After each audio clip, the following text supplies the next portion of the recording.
നിർത്ത്. ഈ നിൽക്കുന്നത് നിങ്ങളുടെ ഭർത്താവാണോ?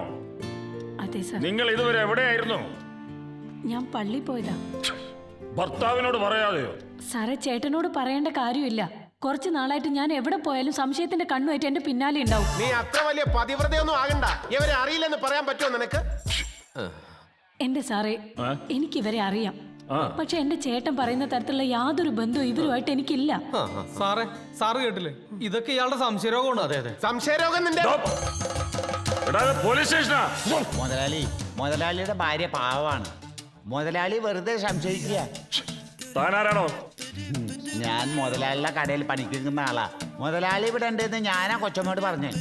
ഇയാൾക്ക് വെറും സംശയരോഗമാണ് സാറേ. സാറേ, ഇവനെ വിശ്വസിക്കരുത്. ഇവൻ നിക്കണ നിപ്പിന് മറുകടം ചാടും. പെങ്ങളെ വീട്ടിലേക്ക് ചെല്ല്. ചേട്ടൻ പുറകെ വരും. അപ്പൊ സാർ ഞങ്ങള് എടാ, നിനക്കൊക്കെ അകത്ത് കിടക്കണോ? പോടാ.